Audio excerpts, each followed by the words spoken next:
Hey guys, welcome back. It's been a while. That's okay. I'm doing videos again. I know, I walked away from you. I felt bad, so I came back. But I have been painting. I've been painting a lot of stuff actually. I've been painting a whole bunch of Napoleonic stuff. French army, of course. Napoleon. Also, been painting some hate models here and there. Finished up some AOS ogres. But now, there's been a shift. I have totally been converted to Conquest by Para Bellum Games. Guys, if you haven't checked out this game yet, check them out, parabellumwargames.com. Awesome game. Everyone's got their own trays. You get to turn sequence. Everyone gets to have a chance at each. Well, I'm not going to go through it. The lore is amazing. Anyways, we're going to kick off my back at it video with painting some Nords. They're Raiders, actually, as the image I put on my screen right now. This is Conquest. These are Nords. These are Raiders. Anyways, we're going to go through painting these. I'm going to start off with my skin tone. You know, I've been playing a couple games, people ask me questions and stuff like that. I'm like, you know what? I gotta get back into this. I gotta get back into doing videos. You know what? Maybe nobody watches them. But there might be that one guy that does. And it could change his life forever. And if I'm the guy that can do that for that guy, then that makes me feel just a bit better. So, oh, hold on a second. Let me show you something cool. Wait a minute. Oh.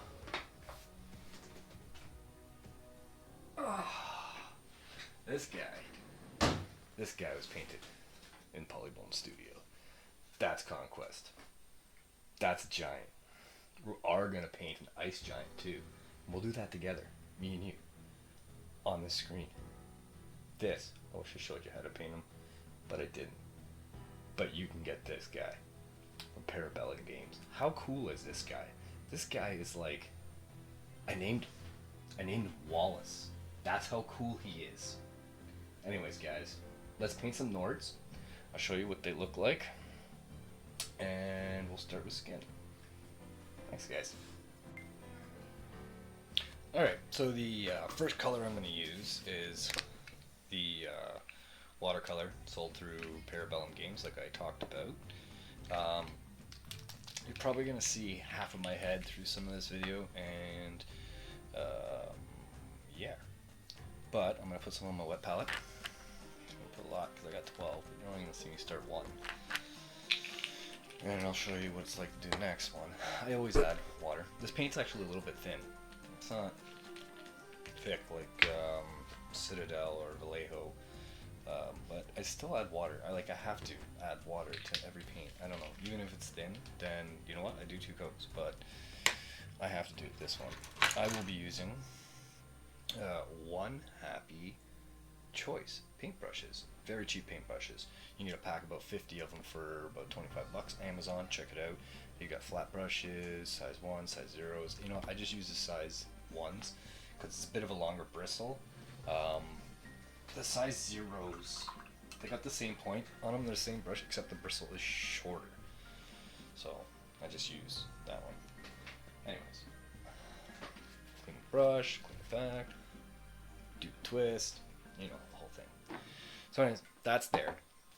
So I will start painting one of these guys so you can see. Which one do I want to do? I don't know. Let's start with just pick one, Paul. Okay, this guy.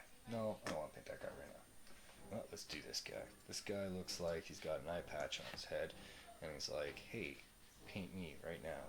And, you know, you guys can't focus on him. Try a little bit better. Anyways.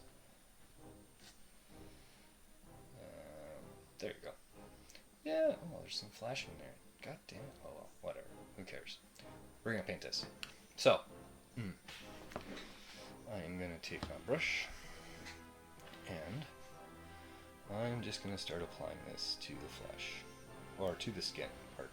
Now I do the skin better, or first, sorry, better. I do the skin first because I learned a trick from watching a video on YouTube years ago, and that's something that's helped me and stuck with is you paint as if you were, or the model was naked, and then you dress them with paint.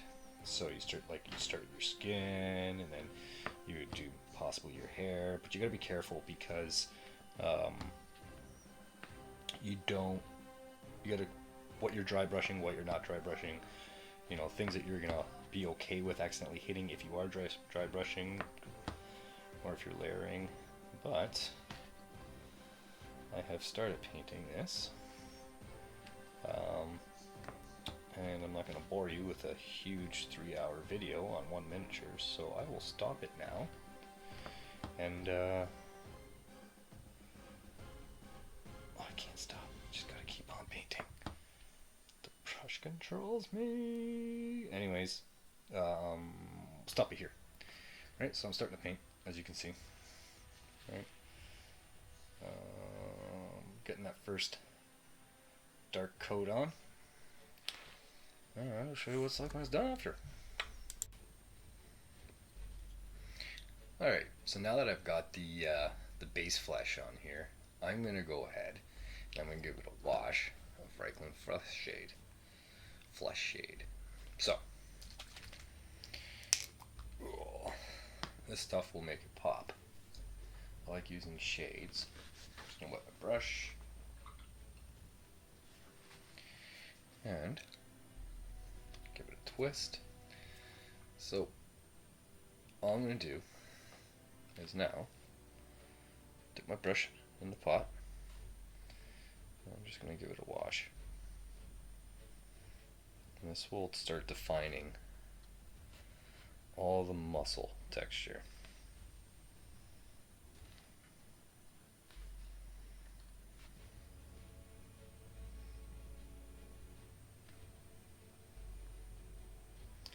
It's okay if you get some paint on some of the other areas, because you can just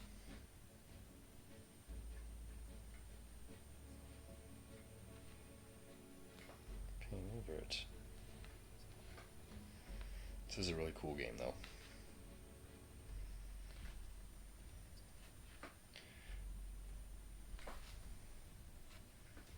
This part doesn't usually take that long. This washing goes on, or your wash goes on fairly smooth.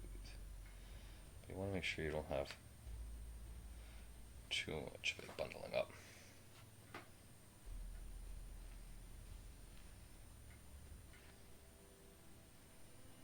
Try not to miss anything.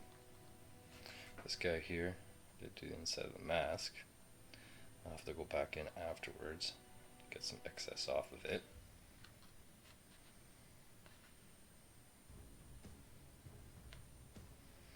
Well, all you're doing is just covering the whole model.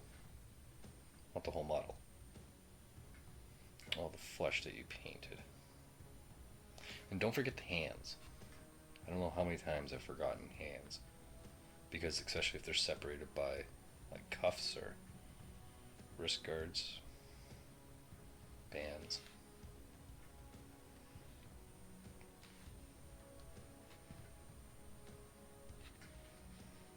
And just do a once over. Make sure everything is caught. I think we got everything.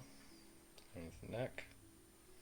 Now, what I was talking about, if you can see how dark it is inside the eyes there, it's because it pools. So all you do is just wipe on your paper towel. Let the brush soak up the excess on there. Some of the other eye. Wipe it off. That's a lot better. So now, we've given this guy a wash.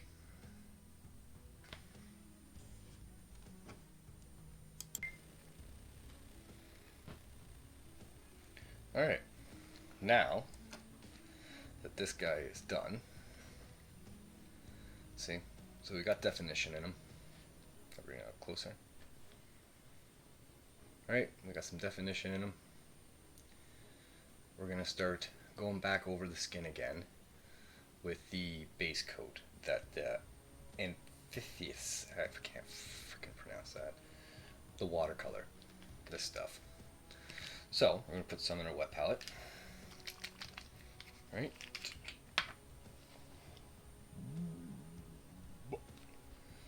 And we're actually going to take a drop of water. I'm going to put it right beside it, just like that. Take our brush, wet it like always. This time though, we're going to put the brush in the water, and then we're going to put it in the paint.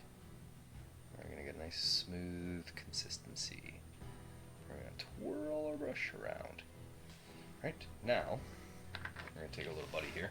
What do you guys want to call him? Want to call him George? You can call him George. Alright, so we're just going to go where the muscle sticks out.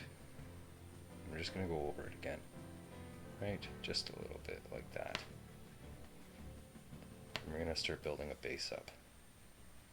Right, going over where the muscle is.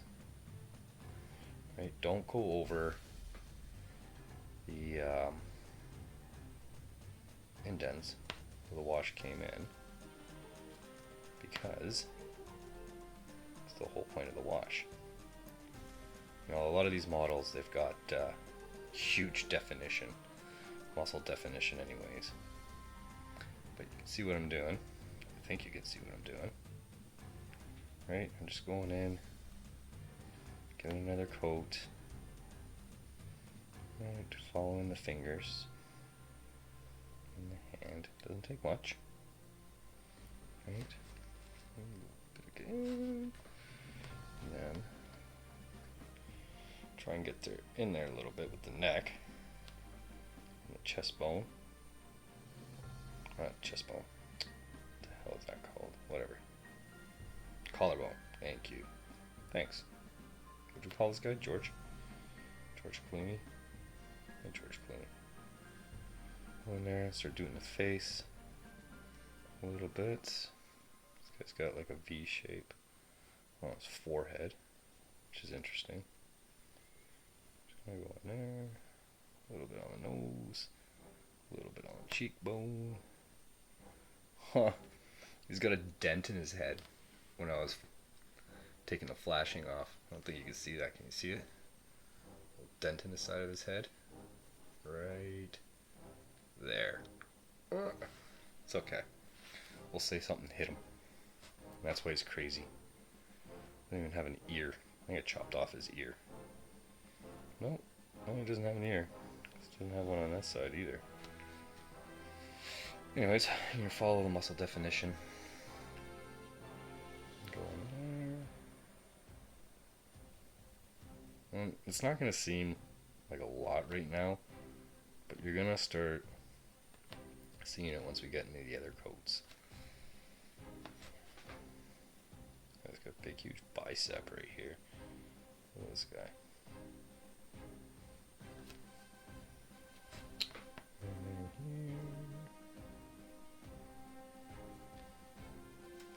Now the whole trick to this is you want your paint thin, because you don't want huge dark blobs. You want it to blend in to the color behind it. If you have it, like if it's not watered down enough, then you're going to notice too much of a difference, and you don't want to do that. And always remember too, you can test it out before you try it, but paint dries a different color, right? Just like when you go and buy paint for your house. Guy at the counter is always like, well, you know, that's what the color looks like when it's wet, but when you put it on your wall, it's going to be a different color. So you wait, and they take the blow dryer out, and they blow dry a little piece of paint that they put on top of the lid. So you can see, even though it's a little dot, it really doesn't do anything for you, because it's a dot of paint. So, I'll get underneath a little bit. Don't forget underneath.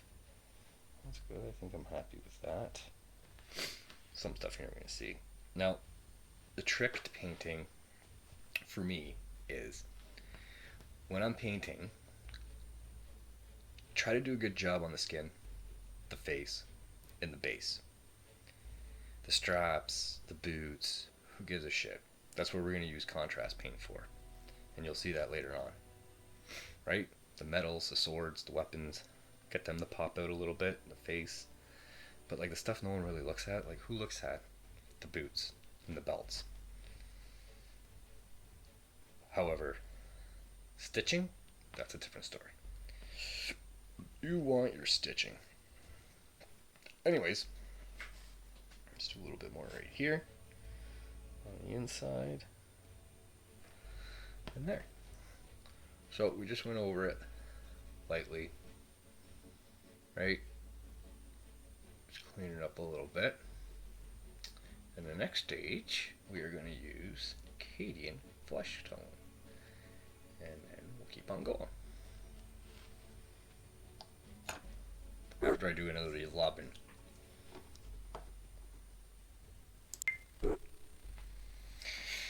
Now that we finished doing the another layer of the base coat over top of the wash, we're going to take our Acadian flesh tone and we're going to do some dry brushing with our One Happy Choice. Oh, you can't see that, it's bright. One Happy Choice. Focus, focus, focus, and fuck off. Anyways, you can get these, same thing, Amazon.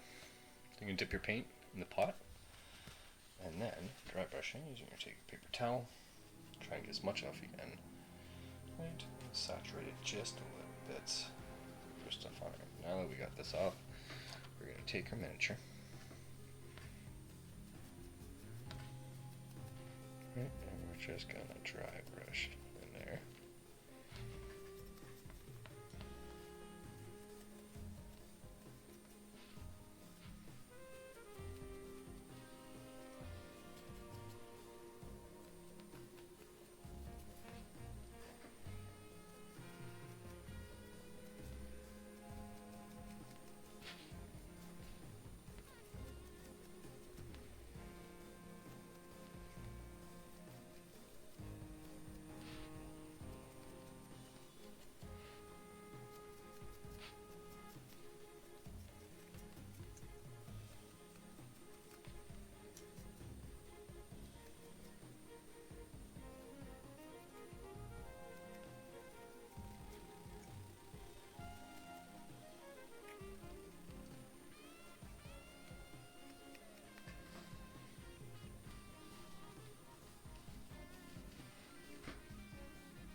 And just enough until you're happy with it. And then things start happening.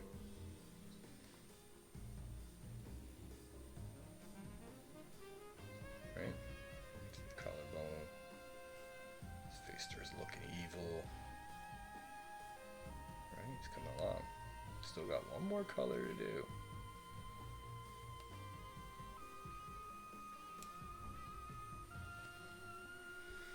I'll do the other 11, and then we'll get on to the next flesh color.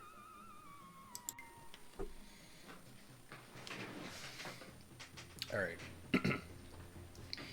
Now we did that dry brush of the Acadian flesh. And we're going to do an even lighter dry brush of Kislev flesh. That'll make the features pop out. So same thing we did with the Acadian flesh tone. So just give it those highlights that it needs, and I'm just gonna, once again, dip it into the pot. Some paper towel, saturate it a little bit. We're just gonna lightly stroke.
That's it. Very simple.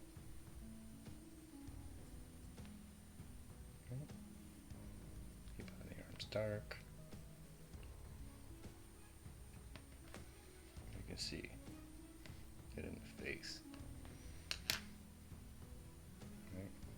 See those features pop out even more.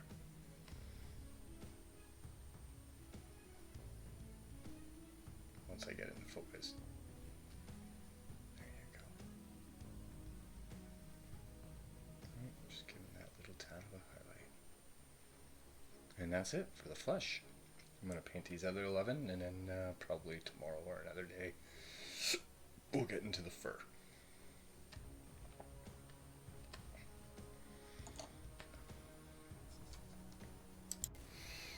Alright guys, it's actually the next day, but like I said, I'm going to work on the fur now with this guy. Now, this kind of goes against what I said earlier, where you want to work from the inside out, but there's exceptions, and the exceptions is, what are you going to be dry brushing? Because if you're going to be dry brushing some stuff, you might want to do that first so you're not getting paint over stuff that you've already painted. So I'm not too worried about getting a little bit of dry brush on some of the skin because it'll just help pop it out. But for the fur, these guys have quite a bit of it around the boots or around the top of the whatever the hell they're wearing. I want to call it a shirt, but there's probably a proper name for it. But anyways, there's some fur around here, there's some fur here, and we're going to do that, and there's fur around the boots. So I'm only going to use 2 colors for this, and one of them's a wash. So we're going to start with Citadel Wraithbone. We're going to thin it down, we're going to put that on the fur, then we're going to wash it with some sepia, and then once it dries, we're going to go back and dry brush it again with the Wraithbone. It looks pretty good. Okay, so the first thing we're going to do is we're going to start by doing a thin layer of Wraithbone. Now all I'm going to do is I'm going to take some from the pot, put it on my wet palette, just a little bit, right, and then I'm going to take a drop of water. Give me a second. Hold that in my third hand here. Drop of water, and I'm going to dip my brush in it, put it in there. It's pretty white, you can't really see it on the camera, but that's fine. But you want to look at the miniature anyways, so. Alright. So, all you're going to do is you're going to take a bit of the Wraithbone, and you're going to paint everything that you want for the fur on these guys.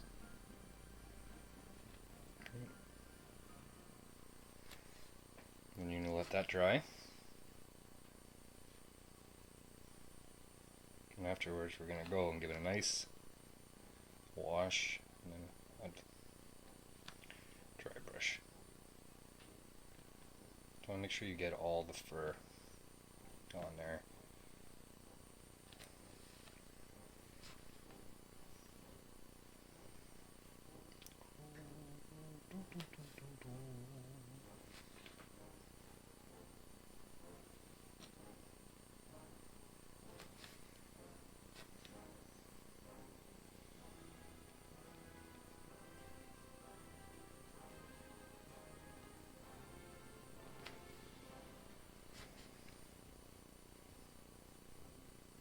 Alright, and we'll come back.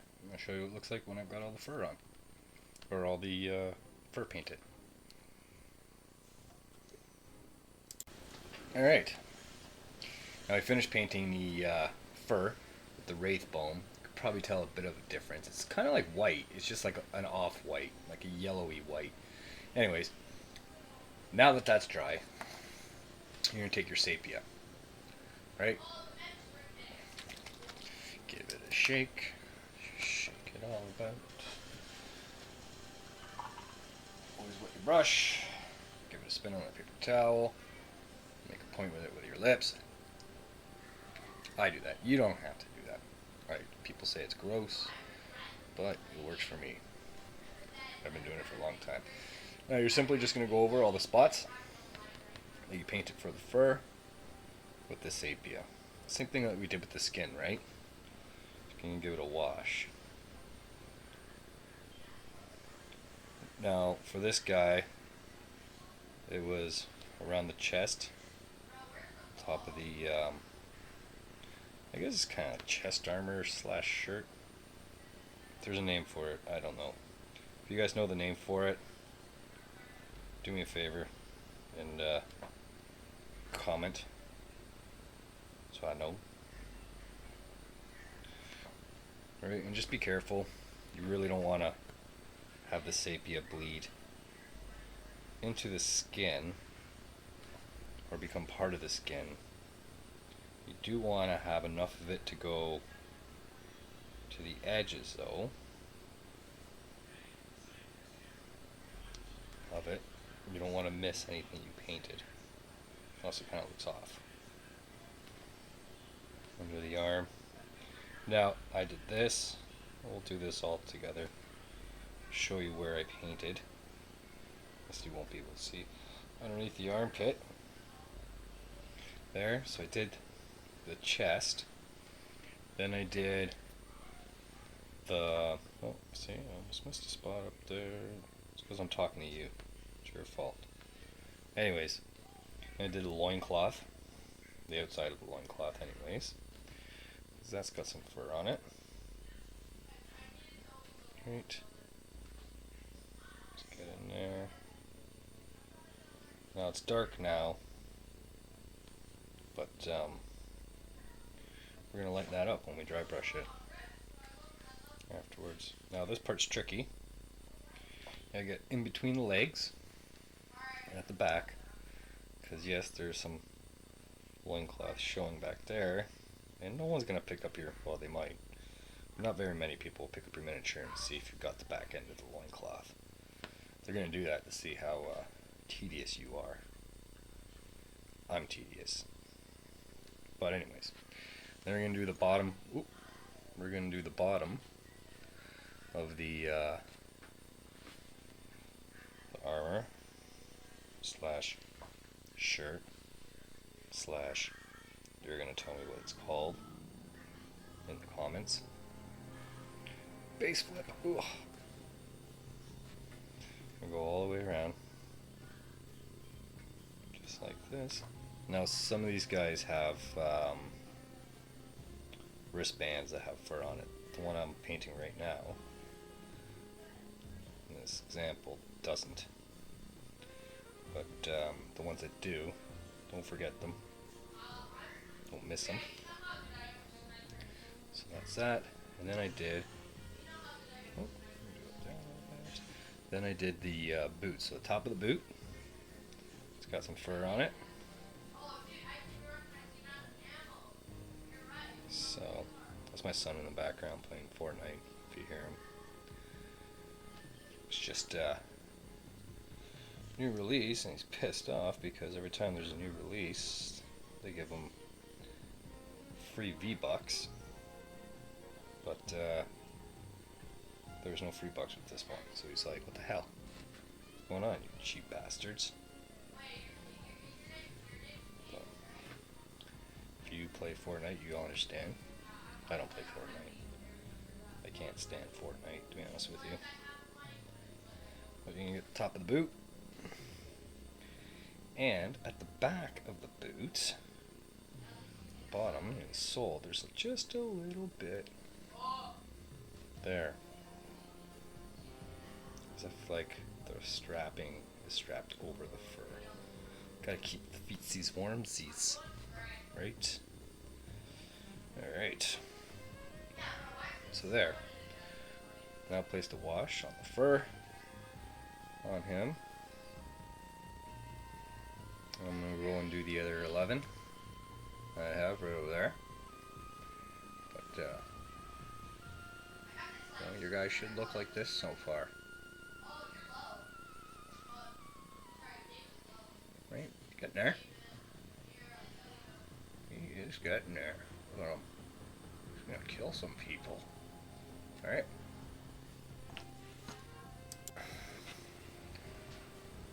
Alright guys. It's actually day 3, and I'm more upbeat because it's not late at night. I don't paint for that long when I do have a session because I go through a whole bunch of things and stuff like that. So this is day 3. The sepia wash has dried on this guy, and now we are going to do the dry brushing on the fur. Then we are going to use the wraith bone. Again, you can't see that for shit, but hey, it's wraith bone from Citadel. I'm going to open it up, and you're going to take your one happy choice flat brush. You're going to do dry brush, flat brush, dry brush. Anyways, so we're just going to, all I'm doing, guys, you know, you can watch tons of videos about dry brushing, but all I'm doing is putting the paint on the brush, wiping as much as I can off on the paper towel, and all I'm going to do is everywhere that I painted the fur, right, I'm just going to slowly hit it. So just the edges of the fur are getting hit with the paint. It's actually, if you were to look with a magnifying glass, it would probably be like scraping the paint off the brush to the edges of what you're hitting. Anyways, yeah. It actually doesn't take that long because I think I am just about finished this. And the good thing with this is that I did this right after I did the skin, because if I accidentally dry brush a little bit of this onto the skin, it's not gonna be too bad because it kind of highlights the skin a little bit too. It's another technique, but not bad, right? I like it. It's pretty good. Anyways, if you can see that. Dun, dun, dun. Right? So, just highlighting it. It's fur. Let's go back. Focus. Right? Sweet. Alright.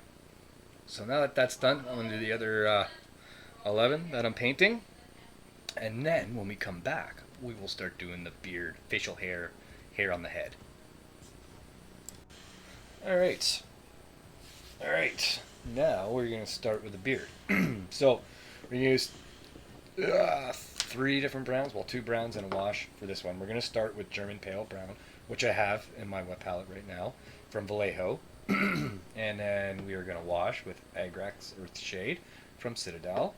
And then we're going to highlight with Khaki Gray from Vallejo. Now, you don't have to use the exact same paints that I'm using. You don't. It's a darker brown, it's a brown wash, and it's a lighter brown that goes on top as a highlight. But anyways, I've already got the German brown in my wet palette.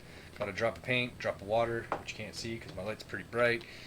And I'm just going to add a little bit of water into the paint, mix it in together just a little bit until I get the consistency that I want. And then I'm just going to clean my brush. You know how it is. Water, paper towel, lips. And you guys see that? So I got his beard, right? We got the highlight finished on the fur. So now we're gonna go and we're gonna do the beard, right? And you're just gonna get in there and you're gonna get the beard. Oh, wait, we are also gonna be adding another color to the beard, which I forgot. And we'll get to that. It's actually a contrast paint. So we're going to use contrast for the first time on this miniature. Gotta be careful with the beard because you don't want to get it on the skin. You want to get it just where it starts to grow out of the face. When models are detailed, it makes it a lot easier. And I like these Conquest or Para Bellum models because they have good detail on them, which makes it a lot easier to paint, and they are 35 mil, which makes it a lot easier for them to add detail to the miniature. And don't forget to get underneath the beard. Once again, nobody's going to be lifting up your model to make sure you got underneath the beard, but there could be a time where you're like, oh, that guy's dead, and you knock them over on the table just for the heck of it, and then someone's like, "Whoa, look at you! Your model's painted nice, but you didn't paint underneath the beard."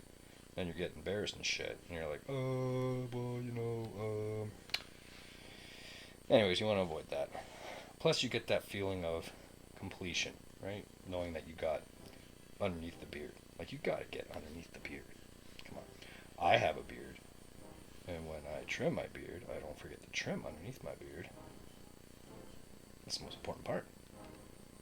Anyways, so we're gonna finish painting this guy's hair with the German brown, and once that's on, I will show you the last paint we're going to use. Now, the last paint we're going to use is actually just for like hair ties and stuff like that.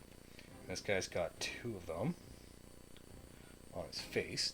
So, painted his hair, right? Now it's brown and wet because I just painted it. That's fine. Look, more detail once I put the wash on. But the paint that we are going to use, the contrast paint, actually we're going to use for the straps, is Sigor Brown. And that's a contrast paint. We're just using a little bit just for the bands and stuff like that. The trick with contrast paint is instead of using them like washes, use them like paints. That's what I find. And I find the browns really work the best. Like the bone is good, the wood's good, and we're going to use all of those ones that I like to use in this. Anyways, I'll go and finish painting the other 11 that I have, and we'll see you when we start washing his beard. That sounds weird. Washing his beard. Alright, now that the beard's all dry, alright, yep, it's all dry, blending into the flesh, okay, we're going to wash it, and we're going to use Grath's Earth Shade for this guy, and just like all the other washes, it'll help define everything. So, let's see if I can hold that there, and start putting some wash here. Right, same thing. You want to be careful with it. You don't want to get it to go into the face. Right? Just like everything, like I said, to do with the contrast paint, you want to paint with the wash this time. You're not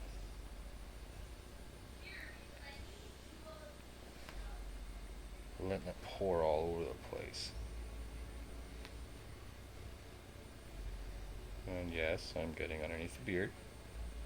The thing about this is, though, when we highlight, we won't highlight underneath the beard. It's not the point. I'm going to do his hair.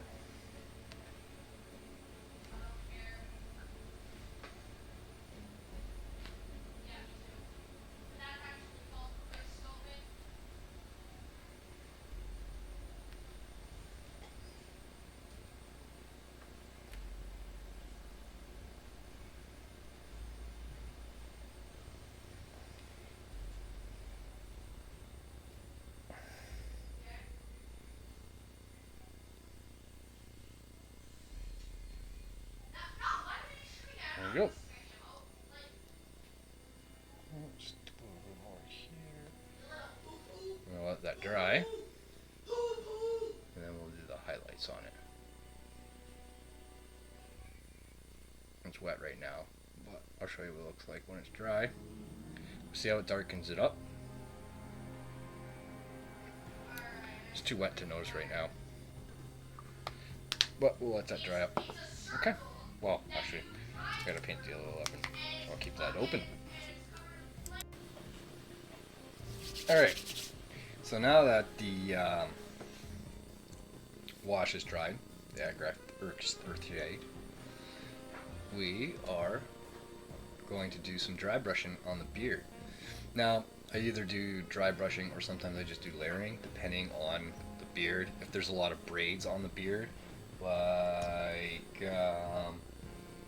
this guy, I'm also painting him at the same time. him, I'll probably layer the paint. But this video is not about him. This video is about the Raiders. So same thing. I am going to be using Vallejo Khaki Gray. And all I'm going to be doing is I'm going to use the lid for my wet palette. And take my drab brush, dip it in paint, wipe it off of my paper towel. Right. I'm going to take my dude, and then I am going to, hold on, I'm filming, kids again. Anyways, I am going to just slightly dry brush the hair. Careful not to get a lot on the skin, or any on the skin. And yeah, and I will go ahead and do the other 11 of these, and we'll go to the next step, which is the hair ties. Alright, so I got the dry brushing done on all the hair for these guys. You know, it looks okay. I'm happy with it. But we're going to go and we're going to hit up the hair ties. Now, I use contrast Sigor Brown for this. And I also, what I usually do is if I'm using this for the hair bands and stuff like that, some of these guys have eye bands or eye patches. They also have, I think one guy has like a nose patch. Someone chopped off his nose. But I'll also do that in the same color. So all I'm doing is picking out, as you can see here. Right. This guy's got a hairband. All I'm doing is just carefully picking it out with the brush. Right? See? He's also got one on the top of his head. And I'm just gonna pick that out with the brush. That was very difficult for me to do up in front of the camera because I was using the screen. I'm just going to come back here and touch it up. Then I'll bring it up to the camera. Sorry, I'll bring it up to the camera so you can see what I'm doing, what I did. And on the bottom here, there you go. So, right. And then I'll go and hit all these guys up. Then we'll come back and do the next step. Alright. Now that we got the hair ties all done and finished and stuff like that, we are actually going to start painting with another contrast color. Contrast snake bite leather. Now, we are going to use this for all the straps. So there's straps on the boots. There is straps on some of the wristbands, the handles of the weapons, where the axe is, and belts. So straps, belts. So we're going to start with the boots, and you can see, can you see? Right here, right? Be sure not to get any of this on the fur that you put on, and you're not going to go all the way down to the bottom of the boot. The bottom of the boot we're going to use a different color. It's got some metal on it, which is fine, but you just want to get the straps. I'll do a boot with you here. And this stuff dries pretty good.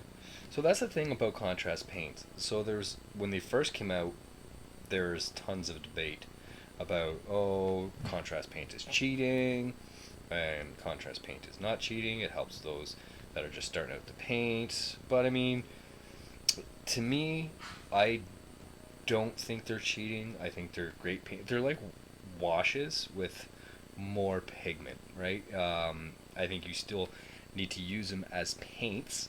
You know, put it this way. Contrast paints are paints that you don't have to thin down with water. Put it that way. Or they're like inks, right? If you've ever painted with inks. I like them. I don't like using them for whole models. I like using them for stuff that I don't really want to put a lot of detail on, like straps and belts and boots and wristbands and stuff like that. I won't use it for skin. I've tried it for skin. I didn't like it. Came out blotchy and not the best. I like kind of doing a bit more to the definition of the skin. I've done one boot with the straps and stuff. I'm gonna do the next one. But I mean, it's completely up to you. I'm not saying don't use them for everything on your miniature. You're definitely gonna paint a lot faster if you use contrast paints for everything. But I mean, you know what? Take the shortcuts on the stuff that no one's gonna really look at, or you're not gonna really look at, right? Try not to. If you're gonna put some time on it, put some time on the skin, the face, the base, right? Or a cool shield. If this guy had a cool shield. So I mean, for these guys, for all of Conquest that I've been painting, I've been using contrast paint for leather, straps, belts, wood. I've been using it for as well. Boots, right? So this guy does have some belts that he's going to use. Now I know I did say paint from the inside out, but with contrast, with the belts and the contrast paint, it's okay. So you can blend in and stuff like that. I'm going to paint over belts. So if I had to paint on for his trousers or armor, and then I painted the belts, there's a better chance of me getting paint on something already painted. When I do it like this, I can paint up to it and then use my washes to blend it in. So this guy has quite a bit of belts on him, actually. A lot of belts on him, but that's fine. He looks cool. So, paint here, and we're going to leave that for the metal, but we're going to have one here, which is cool. We've got a belt hanging from his bum over here that we're going to paint. On the side, his waist I should say, not his bum, so we're going to get in there. And it does have a metal clip at the back, so we're going to stop it there. Get inside. Sometimes that can be hard. And it continues around his waist. So we're going to do that. And up like this. And then the chest belt. Back up, so he's got like some metal rings that kind of holds all of this together, which is cool. Now the thing with these, the chest belts or the shoulder straps, whatever, up at the top of the shoulder, it kind of blends in with the fur, so you gotta be careful to see where it ends and where it starts. So it's the belts, and he's got like scattered, I don't know what the hell this is. But he's got like 3 branches of belts coming out from the front over here, which I don't know what the benefit of that is. Doesn't have anything hanging, so maybe it's just simply design. Maybe he's just like, yo man, who else got 3 belt ends coming out of the side of me? I'm the man. Nobody else got this, even though it's pointless. Like, what the hell would you use that for? I don't know, it's confusing. Anyways, and did I get? So we got the straps on the axe, right? That'll be the same color as well. And metal at the back here, so just be careful with that. You know, having these guys glued to a base is helpful because you can flip them and move them and turn them around in order to get to the position you want. I really love this pose.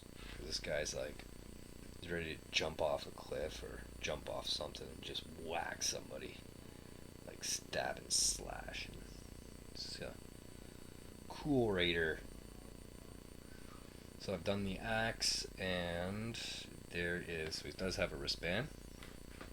So another thing too that sucks is when like you paint something and you're like, yes, it's all good, and then you put it down and you're like, oh man, excuse me, I'm already working on another color and I just noticed I missed something with the last color I was painting with, or I forgot to put a wash on this guy. And you're like, crap, because you get in a routine, right? For me, the easiest way for me to paint if I'm painting 12 people is just pick an area that I'm painting, pick the colors of that area that I'm painting, and then go at it 10 or 12 times, depending on how many miniatures are in that unit, or regiment in this case. So it's good. It's some metal work that we gotta do there afterwards. And then I will, like I said, paint the rest of the guys. But, we put on some straps on this guy, and you see how the contrast makes it look pretty good right off the bat. It's not bad. You just gotta know what to use the contrast paint for, where to use it, and you use it like a paint. You're not just blobbing it on all over the place. You're painting it, right? That's to me the best way to use a contrast paint. So this guy's coming along, right? I will put him off to the side, and I will paint the other guys, and then we'll come back to we will be using another contrast paint after this. Alright, now that we've let that dry, right, we got all the belts and the wristbands and all that stuff on him, we will start doing another contrast paint, which is Gore Grunta Fur. So this would be like the rest of the leather and stuff like that, or fabric that's not a color. So for these guys, I'm doing it underneath the boots. Some of the armor wear is going to have it as well. So the boots, they've got like metal caps, toe caps, I guess they're steel toes. But anyways, we're going to start with that, right? And we're just going to go underneath the boots. Try not to get the fur that you already painted. You just really want the soles and anything that comes up to the fur, or the steel toe caps. And remember, with contrast, the trick is to, for me anyways, to paint with it instead of just glob it on. Some stuff I guess you can glob it on, but I mean, it depends what you're painting. If you're painting something huge with contrast paint, then maybe you want to do that, right? Depending on how dark it is, and if you're used to using inks, paint with it like you would do an ink. They're okay paints, but like I said, I like sticking to the browns on it. And stone, bone's good. I used to have this huge concoction for bone paint, and then contrast came out, and I'm like, oh, well, that just works good enough for me. So, alright, so we did the boots. The other thing we're going to do with this guy is the shirt, or the upper wear, top wear, whatever, because it is a fabric. So my army is painted, my faction colors are red and white. So some of these I'm going to do in red. We're going to paint some stuff red on this guy too, so I can show you what I do, but I'm going to alternate it, right? So they're not all wearing red shirts. Some of them have like chain armor. So this guy,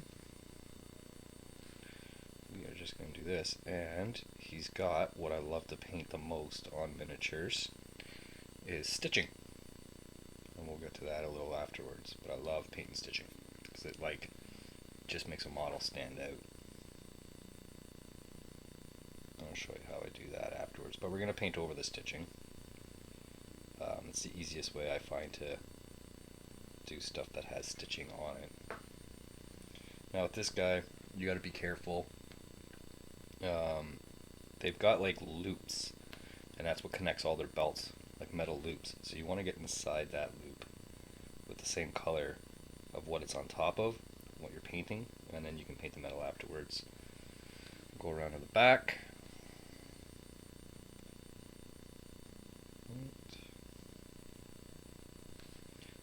These guys are cool, actually. They're not very strong on the board. They come with some support models. You can make them a bit stronger. You can add a character to them, makes them a bit stronger as well. Hero. So, fairly new into this game. Like I said, I'm loving it so far. It's got great mechanics,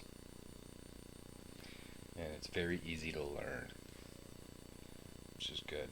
I mean, AOS is good too, Warhammer, all great, but I'm sure those who play will appreciate Conquest for some of the simplicity, I guess you can say.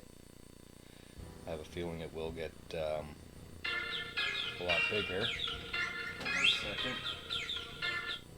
Sorry about that. I'm a busy guy. People call me all the time. And go around here. So once this is done, we'll let this dry. And then we'll get on to the next color.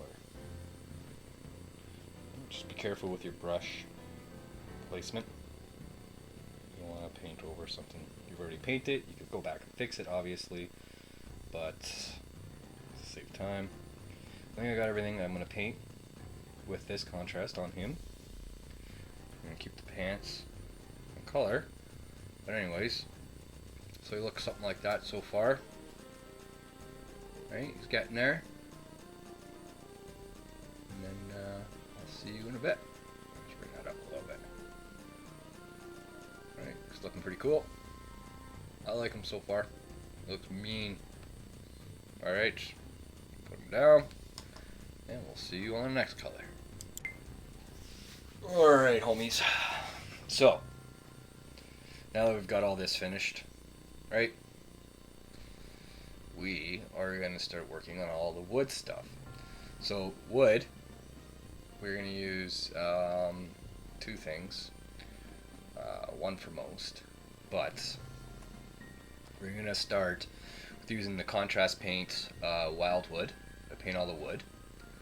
And then, for some of the bigger pieces of wood, we're going to do a dry brush, and I use Vallejo model color, Cork Brown. Ooh, that's a nice close up. Cork Brown. Alright, so we'll start off with doing.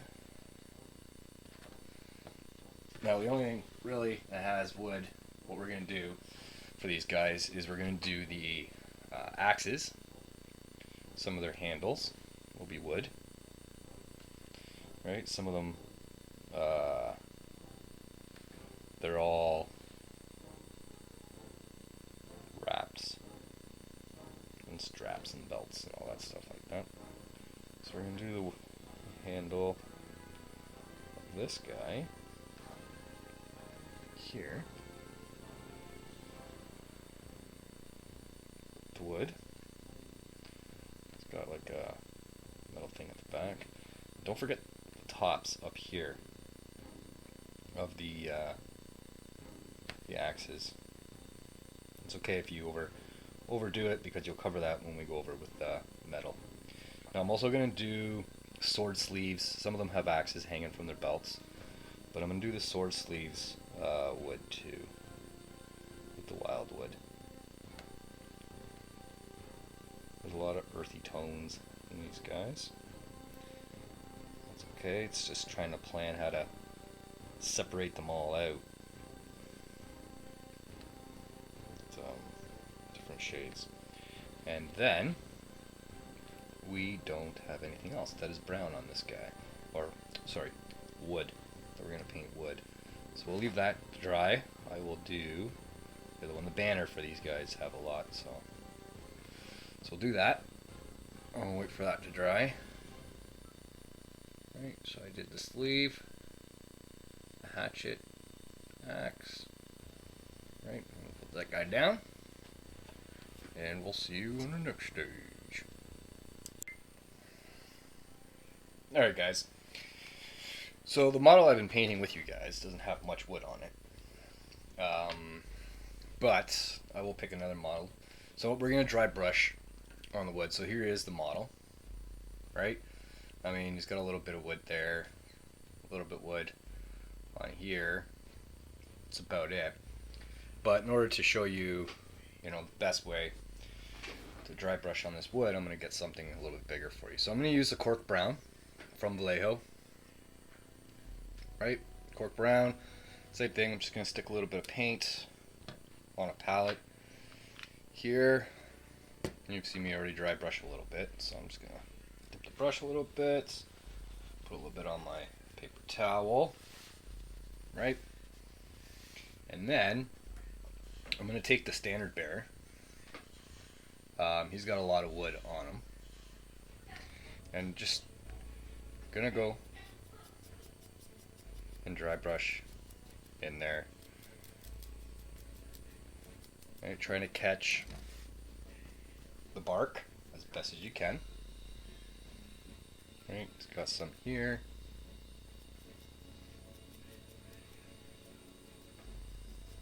This kind of helps the edges of the bark stick out a little bit. And got some on his shoulder pad here. So I'm going to keep on doing this to these guys. And next step, we'll do some of the stone work. Some of these guys have some stone on them too. Alright. Cool. Alright. Now that we're done with the wood, and like I said, I've done the sword sleeve and the hatchet handle, we are going to start doing stone on these guys. Some of them got some stones hanging on their belts, I guess for chucking at people's. Some of them got these knee braces. And what I'm going to do with those, I'm going to paint those stone as well. So, see how that looks. So, I'm going to be using two colors for this. For most of it, it's going to be a contrast, and it's going to be Basilicanum Gray. Basilicanum Gray. Anyways, and then we'll do a dry brush of Vallejo Deck Tan. So I can remember there. Deck Tan. So we'll start off with the gray. It's the easy part of painting these. That's what I mean about using the contrast for the stuff you really don't want to spend time on. After the gray, we'll be doing bone. And after the bone, we'll start adding some colors to these guys. So I'm just going to take a little bit of the gray, or the contrast gray, and I'm going to, so the thing with the stone for this guy, looks like we're going to do the knee pad, like I was saying. So we're going to get that. Just be careful not to make a mess out of it.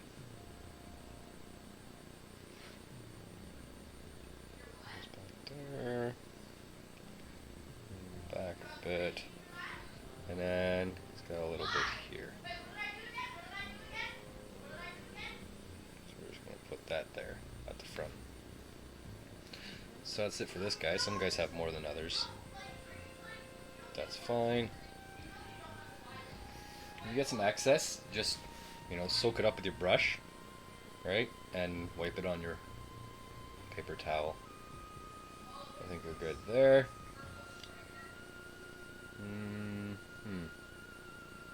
What else we're going to paint stone? What else would be for his pants? So that's fine. So we're going to continue going with the other ones, and then we'll come back when we start dry brushing the stone. Alright guys, so we finished the the contrast on the bone. You can see it on his knee, and you can see it just below his waist.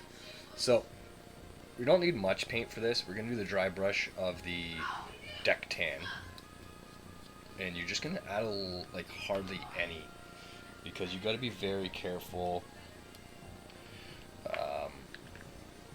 with your brush placement for this one, because it is a smaller area, right? So you're just gonna, just a tad, that's all you're doing. Find a clean spot on your paper towel, right? Get it off, and you're not doing much to this. You don't have to, it's kind of pointless because it's such a small area, but you're just gonna slowly just gonna get in there. See, it's not much. Go in here, and you can see the difference because I'm just getting the edges of it, right? And that's all I did. So you can see the knee and the edges, how it's got a nice little light area to it, and then the waist there. And that's all you're doing. That's all you're doing. So you don't have to do this step. I do it because I'm a crazy maniac. But yeah, so I'll go do the rest, and then we're gonna start on the bones, yo. Alright guys, alright, we are now on the bone. So I'm using a different miniature. I'm going to use a standard bearer because there's only 2 models that have bone on them, and that's the leader of the unit and the standard bearer. Doing the bone, this is a quick and easy way. There's many ways to do bones, but if you want to go fast, I use 3 paints for some of it. For regular skulls, I'm just going to use the contrast skeleton horde, and then you do a dry brush of the base wraith bone. So skeleton horde, right? Do a contrast, let it dry for the skulls, and do a dry brush of the wraith bone. And then for the horns and stuff like that, we're going to do a bit of blending. So it'll be a blending between these 2, and I will show you that step right now. So we have regular skulls, and this guy has a couple horns hanging from his shoulder pad, right? So first thing you're going to do is you're going to open up both bottles. So your skeleton horde and your Gorgrunta fur. We're going to do the skulls first, because there's only a few of them. There's a little tooth we're going to do on this banner as well. We're just going to go in there, and we're going to get the skulls. I'm just going to paint with them.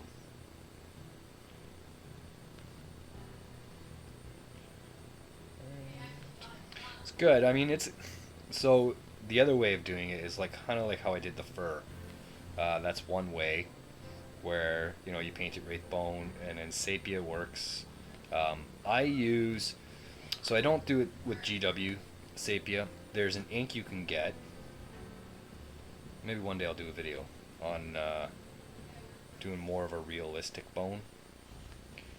It's an ink from Vallejo, sepia ink from Vallejo. So you paint with that. It's very dark, and then I use Jack Bone as a base from P3 Paints, actually. But I'll do another video on that. So I'm painting the skulls on the banner. Don't forget the back here, at the back of the skulls, right? And back here, jaw. Just gonna go in there, and don't forget the little tooth. I think it's a tooth. I don't know. See, you can look at the pictures, the box art, and you can try to copy box art, and that's fine too. But if you don't have the box art in front of you, you get to use your imagination, right? Sometimes you mess up. You're like, oh fuck, what did I do? All right, so I did the skulls with these, just the skeleton horde. So watch what I do here with the horns. So first I'm going to put skeleton horde on, right? And then you decide, do you want it to be darker at the tip of the horn, or do you want it to be darker at the base of the horn? But I'll show you what I'm doing in a second. First I'm going to paint the horns, the skeleton horde, I learned this trick from Duncan Rhodes on when he was with GW's all by himself now. Great guy, awesome painter. Learned a lot of stuff by watching his videos. So I've got the horns painted. I'm gonna add a little bit more here. So now I'm gonna dip my brush into the Grunta, and I'm gonna do the bottom, and I'm just gonna go like this over top of them, like that, and it's like wet blending your contrasts, and it looks good. It looks really good, actually. Right on the bottom, and don't forget the back sides. That'll dry pretty good. You want to go a little bit over where you're going to paint metal afterwards, because if you stop right there, then it kind of looks like you're just chunking it off. But I mean, for the most part, that's what it looks like, right? You get a bit of a definition to it. We'll add a little bit more on this one. Blend it in. Now the reason why I picked the tips of the horns to darken is because if I put the contrast Gore Grunta on the top, gravity would just pull it down and it would make it all look like that, right? So I'm going to let this guy dry, and I'll show you what it's like when we dry brush with the Wraithbone White. Alright, now that the bone's dry, we're going to take the Wraithbone White. Well, it's just Wraithbone by Citadel. A nice little dry brush, and dip it at the top of the lid. All we're going to do is take it off. Try to get a lot off, because you're going to be careful. You don't want to have a lot or too much on the brush, because it could ruin it if you're not careful. And you're just going to take it, and you're going to go up. Right, get in there a little bit. Try not to get it on anything else. Right, and then do the same thing.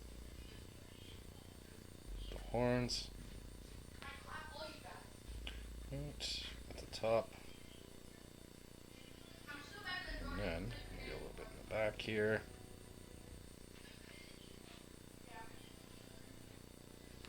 Right, you don't want to dry brush too much where you did the blending, but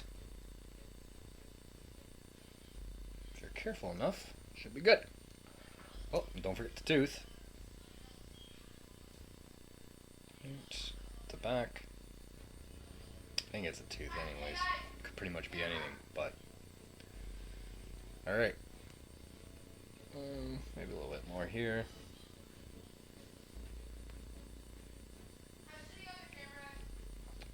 And there's your bone. Right, your skulls. Pretty cool. Now we'll get on to painting white. Alright, so now that we're done dry brushing with the bone, we're going to go and we're going to start doing the whites.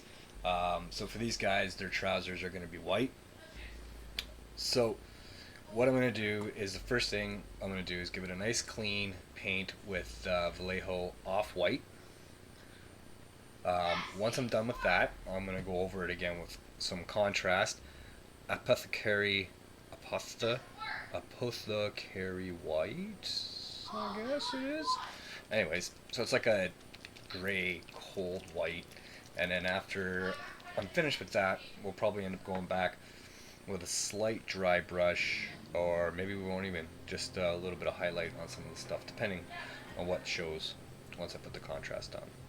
So first thing I'll do is I'll start with doing a clean white, and you're just going to take this, put it in my wet palette,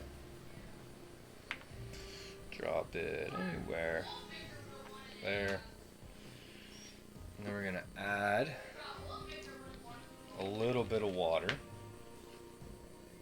off to the side. And then we're going to take our brush, we're going to clean it, twist it, and then I'm just going to take some of the water, mix it into the white, thin it out, Right, maybe clean off the brush again.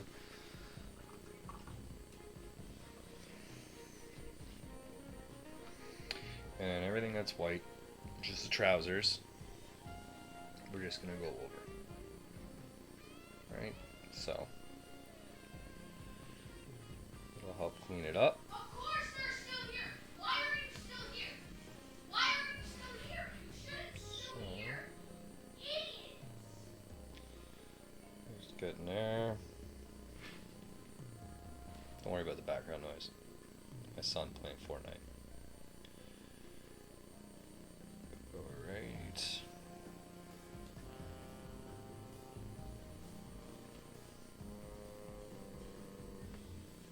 Someone's dancing on literally everybody I know.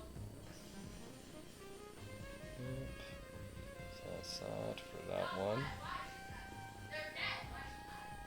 Just clean it. Don't forget the backs. The leg.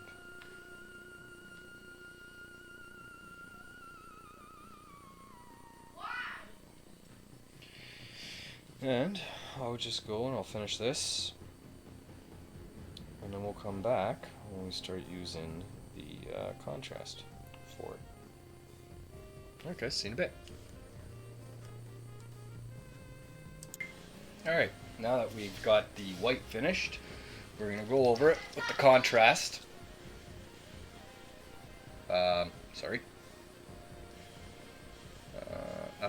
Apothecary whites.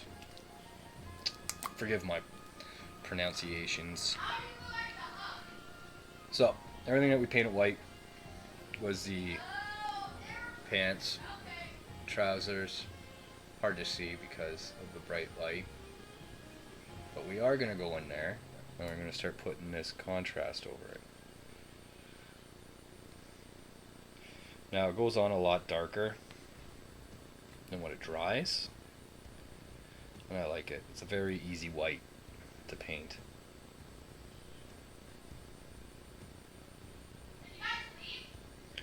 Just going to go over everything. Wait, I have two choices. So. And then don't forget the back. No, I was gonna say I have two choices, but Ooh. Sometimes getting underneath is a lot harder to do.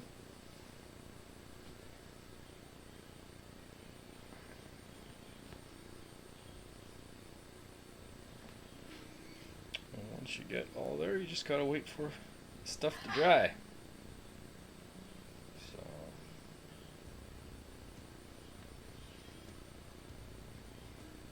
Alright. So wait for that guy to dry. And we might do some touch-ups with some more white. That's him so far. And come back with some whites for highlights. Okay, so the contrast paint for the white has finished drying.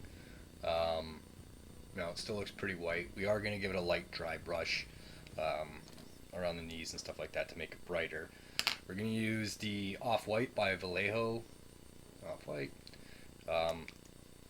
And you're going to want a clean dry brush if you're dry brushing white, because if you don't, whatever you used before on that dry brush is definitely going to show. So, yourself a brand new one. That's why getting one Happy Choice paintbrushes are a lot cheaper in order to do this. So, get your white, put it on the paper towel, right, and just slightly dry brush.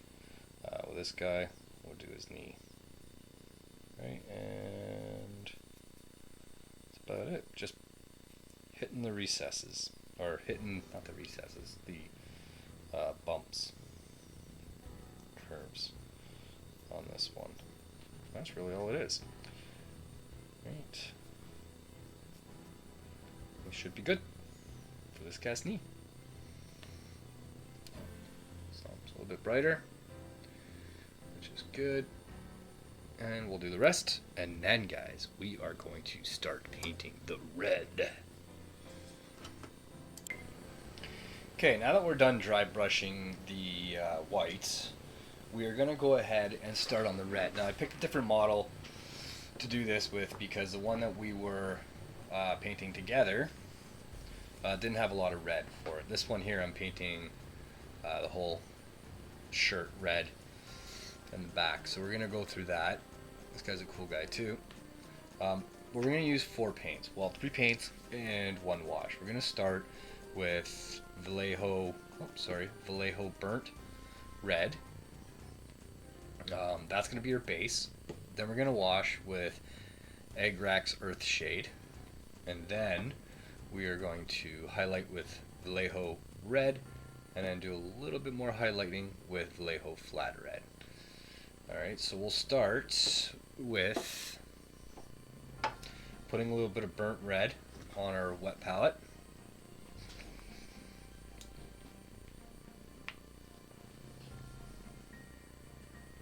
Just like that. All you need is a drop for now. We're going to do a little bit of water off to the side. Then we're going to take our brush.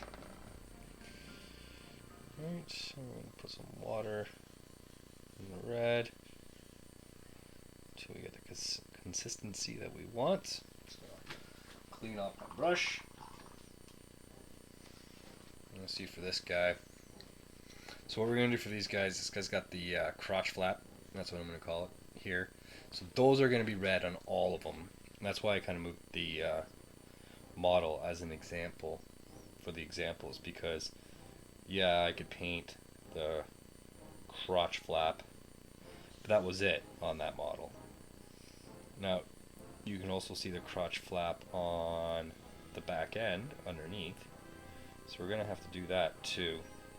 The best way to do that is just to flip them around, put them on a down angle, and just get your brush in there. Now at the back end here for the crotch flap, just a wash after this back there will be fine, because it's going to be dark. So there's no point of highlighting it. It'll be pointless. So now that we've done that, we're going to go and we're going to paint the shirt, or cloth, I should say. And it's going to be red. Like I said, my army is the theme for the colors is red and white. These guys, there might not be a lot of red, not a lot of white. They are raiders, so you know, a lot of the stuff they get from killing animals off the land. But it's very careful. Be very careful at these stages, because you're like coming near to finishing off the model. I mean, after red, it's just we're going to be doing metallics, and then a couple of stitches on the small details. So we're getting there, guys. We are getting there. But I mean, to go back and cover stuff makes it more of a pain in the ass, right? So just be careful with your brush. Take your time. You know, I know we want to paint fast, and using the contrasts helps speed things up. I mean, you know, imagine if I was painting this guy without contrast. It would be a lot longer video, that's for sure. Can do it. I used to do it, but I mean, I pick and choose what contrasts I want to use and where I want to take shortcuts, right? So that's completely up to you. You can use what you watch on other videos, what you watch from this video. That's how I learned, right? Just watching YouTube videos and a bunch of different artists saying, oh, I like what that guy did, and I like what that guy did for hair, I like what that guy did for skin, I like what, right? And you also start to learn your own recipes, and then you remember them. If you can't remember, you write some down. I mean, whatever works for you guys, right? I'm just another miniature painter trying to support the community by showing them how I paint my miniatures. I love painting though. Painting is awesome. Paint more than I play, to be honest with you. I do. You know, a lot of times too, like YouTube videos, and this is what I did, is when I'm painting, sometimes I'm watching other people's videos. I might not retain everything that's on there, but I've got it going on in the background, right? Because you know, you take a break from painting, or you're waiting for something to dry, so you'll look up and you see a technique and you're like, oh, I'm gonna try that next time if I remember it.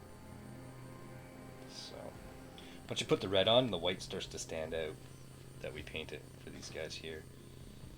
These models are cool. Starting to really love Para Bellum Games. Guys, I really suggest you pick up a kit,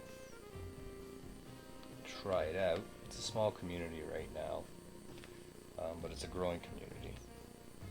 Just came out with the Apex. It's like a huge T-Rex for one of their factions. It's an awesome model. I might pick one up. I might even play it. I just want to paint it because it's a cool model. But you guys might see some Kingdom Death stuff from me. You know, at the beginning of the video, you've seen I painted that baby monster thing. So that's Kingdom Death. Do some commission on that game. So I've got the red. So it looks like when we paint the red, looks pretty cool. It's dark. That's what we want. But once I finish doing the other ones, we'll come back and we'll put a wash on this guy. All right. Okay, guys. Now that I've got the burnt red on him, I'm gonna go and give it a wash of Agrax Earthshade. There's only 3 models that I painted a lot more red on. But you're just gonna go over everything you painted red. Oh, in the last segment, I forgot to tell you, I painted the tassels on these guys red too. There's a couple little weird tassels on their belts. I don't know what they're used for. What would you use those tassels for? Just design, I guess? I don't know. Whatever. Maybe they're rabbit tails and I just painted them red. Oh well. They are what they are. But once you finish painting these, or putting this wash on, the highlights go a lot quicker.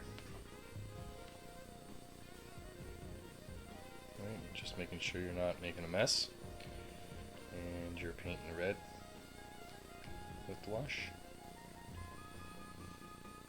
So it's really a 3 to 4 step process that I use.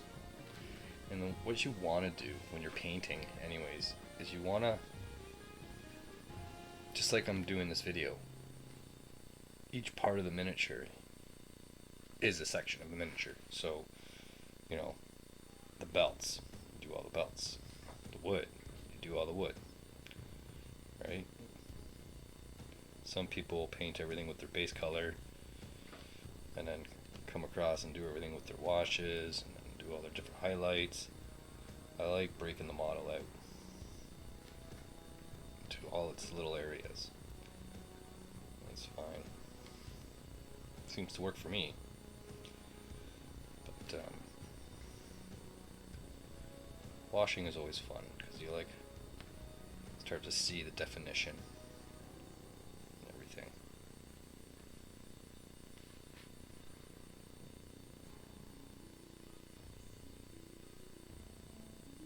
It's also fun, so I prime everything white. Like I said before, it's like a canvas to me. It's just watching the white disappear, color after color. It's so cool. You're bringing these things to life. That's what it's all about. Painting your own colors, having fun with it. Who cares if you mess up a couple miniatures? It's for the fun. I think I got all of them. Just take a quick look around. Make sure you got everything you wanted. And carry on from there. Okay, I finished putting a wash on the rest of these guys. I like this guy's beard. It's a burly old guy. Okay, see you guys in the next segment. Okay, so Agrax shade is now dry, and we're gonna go and start highlighting this guy. We're gonna use Vallejo red. So I'll put the colors kind of close together. You might be able to see. It's just a bit lighter. Well, you can totally see that it's a bit lighter. Which is good, because that's what I want you to see. And we're going to put a little bit of water here, just like that. And then we're going to take our brush, we're going to put in here, a little bit more water, we'll put in here, a little here, a little here, a little here, a little here, a little here. Okay. So now, layering the model, it's going to be very careful, because you're just going to hit the parts that are protruding to make it lighter.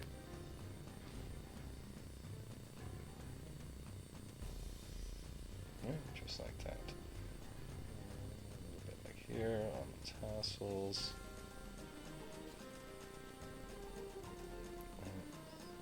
Some ties on that as well. That's fine.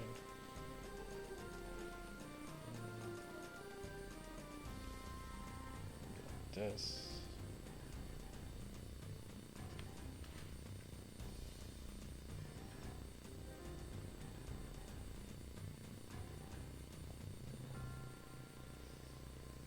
And just remember too, guys, it dries darker. So you might be putting it on. You might say, oh my god, it's too damn bright. Also make sure you dip your brush in the right color. It's a couple times now I almost dipped my brush in darker red. Maybe it wasn't a good idea. Put it so close together. Anyways, like I said, just hitting the higher areas.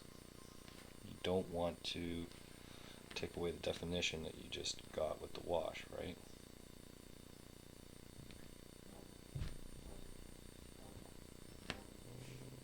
Go over spots a couple times. Feel like it needs to be brighter in certain areas. But we will have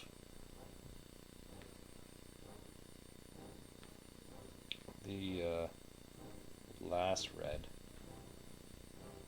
to kind of highlight it out if you need to. So, put the tassels again, just like that. You want your paint watered down enough. You don't want it too thick because it's going to make it look kind of blotchy. You don't want that.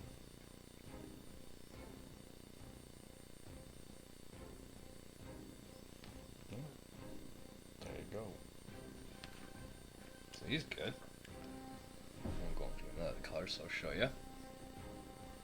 Right? Some definition on that. Tassels. This looks a lot better. So I'll go do the other one, and we'll go with the last red. Okay, now that we're done with the Vallejo red, we're going to go everything, not everything, but we're going to just hit the very highest points of where we painted red with Vallejo flat red. It's a lot brighter, so you do want to make sure this is watered down. Excuse me. As you can see, it's even brighter than the red. So we're going to put some water on our wet palette. That's... So we have this guy, right? And like we've done before, we hit it. Some of the areas, help out with some of the definition. We're going to take the flat red, make it nice and watery. Clean our brush so there's not a lot of excess paint on it. Just gonna hit tips just a little bit. Right. That's it. This one's got a little tear in his shirt.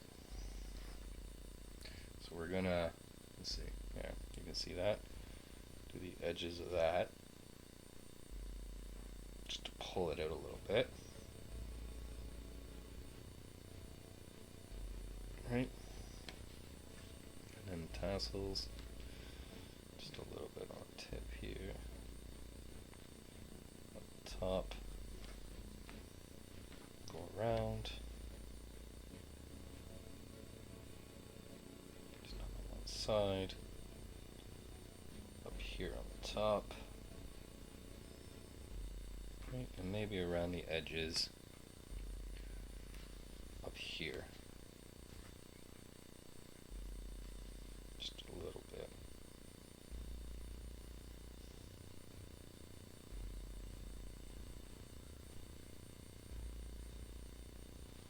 Oops. And just gonna hit the edges up here a little bit. Just like that. You can see, right, maybe a little bit brighter.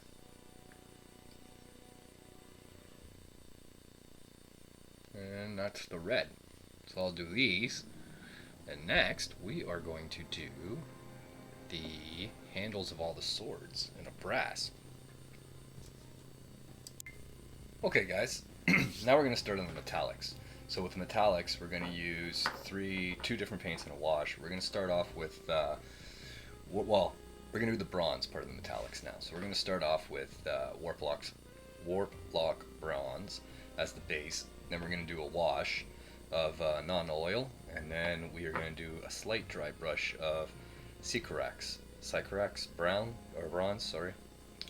So we're going to do that. We are going to start off with the Warp Lock for this guy here. I pulled him out because it's a better example. So we're going to do the base of all the swords with the bronze. For this guy, he's got his horns, so I'm going to do some of the trim around the horns with the bronze too. Some of the axes, you can do back ends. I'll see if I can find one. So, you know, something like this, right? You can do that with the bronze, and then we'll go with the metal, the axe head. So, I'm just going to grab some of this, put it in my wet palette. Got a clean wet palette for us. It's, the other one was kind of used up a little bit. So I'm just going to grab some from the pot. Right. And then, just a little bit of water. Off to the side.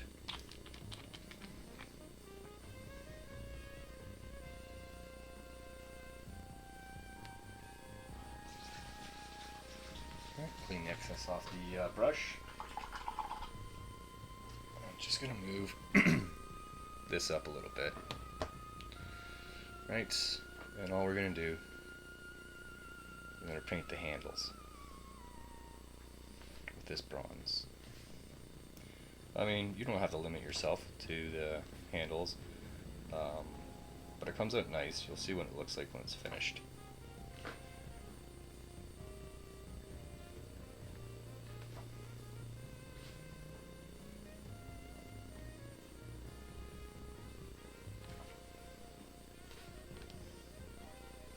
This guy has skulls on the sword as well, so I think I'm going to go all the way up and just hit the skulls with this.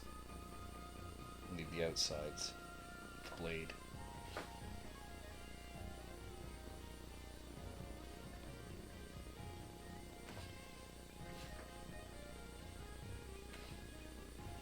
It's okay if you make a little bit of a mess around the skulls. If you do this, just clean it up with the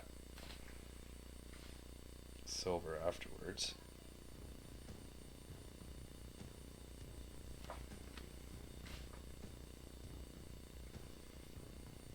Right.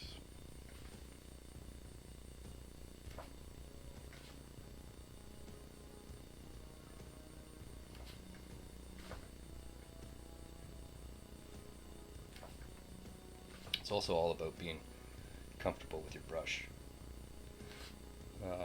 One good thing about always having the same type of brush when you're painting is you get to learn that brush, how the bristles work on it. So getting one happy choice brushes when you got 50 brushes for like 20 something bucks, and that's all you use, you learn those brushes. You'll become one with those brushes. Anyways, we're just gonna get the back end here.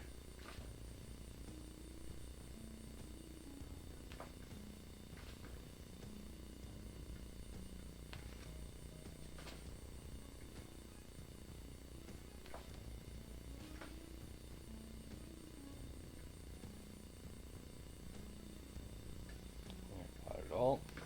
Make sure you get underneath. So that is the handle of the sword. And now, like I said, I'm just going to do some of the trim on the horn. So I'm going to do the tip.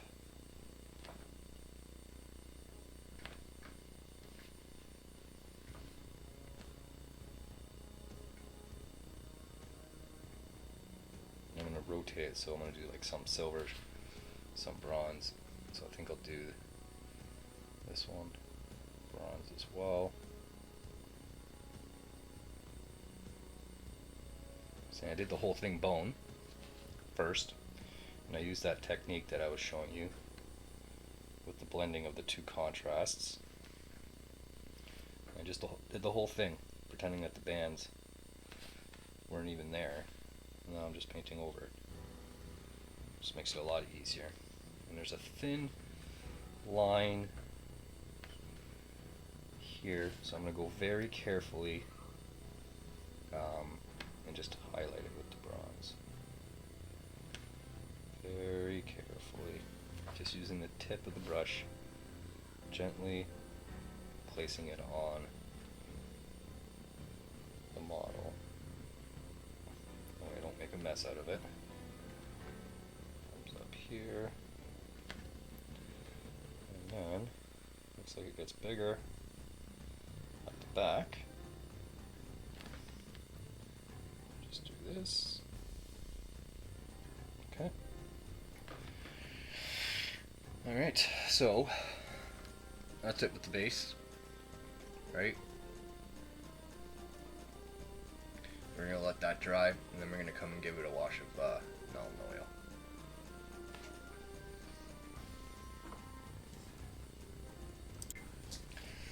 So we got the Warblock bronze on, and it's dry. There you go. Alright. Doesn't really stand out too much right now. It's nice though. But we're going to go hit everything now with the Naln oil to wash. So everything that you painted with Warblock bronze, give it a wash. It's going to dry really flat. So it's shiny right now. Naln oil is going to make it flat and dull, which is okay because it looks really good when you do the soft dry brush of the other bronze. So I'm just going to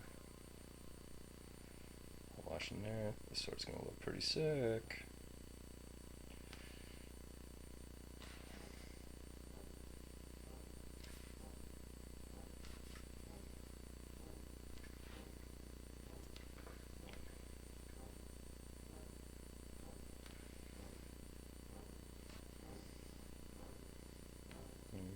Don't forget to get the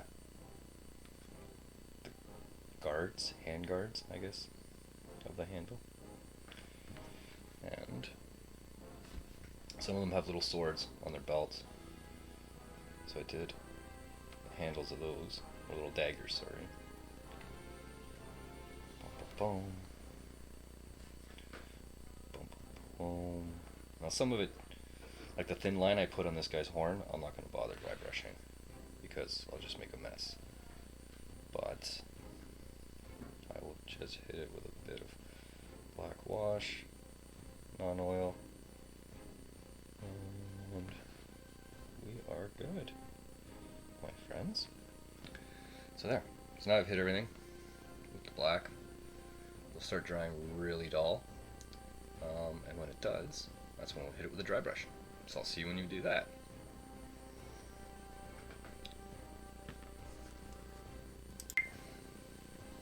Okay. Now that the null oil is dry on that brass, it is dull, like I said, but we're going to do dry brushing now. We're going to do dry brushing. I've already got the pot open of Sycorax bronze. And just like I showed you guys before, just going to dip the tip of the paint onto the brush, and you're going to take some off. And then when I say light dry brush, I mean like you're just touching it, right? So you're going to bring it out.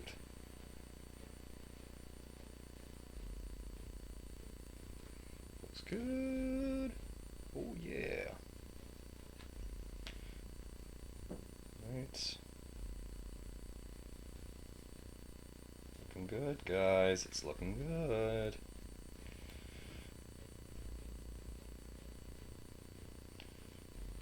And then did the dagger handle just a bit. And the horn.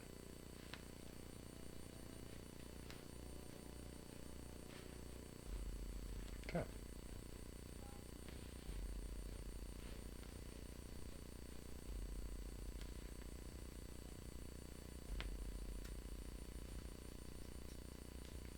So, and once we get the focus,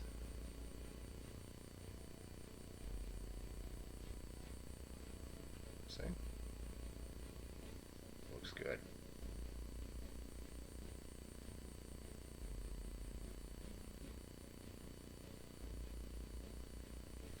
Anyways, so we're gonna do the best, or the rest, sorry, and then we'll come back and do silver.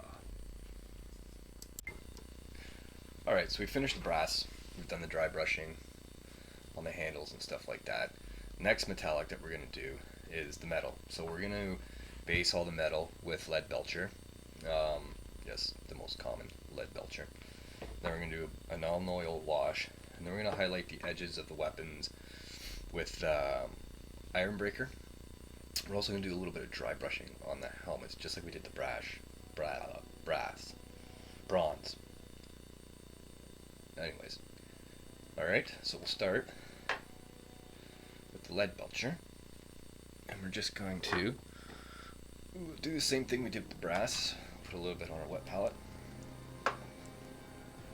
and there's a lot of things we're hitting this, so this is probably one of the most time consuming parts because there's a lot of metal on these guys.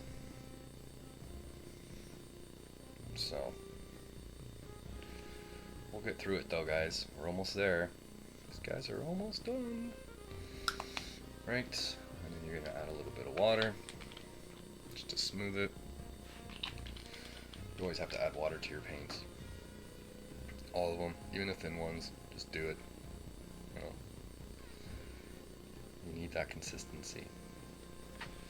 Alright. So,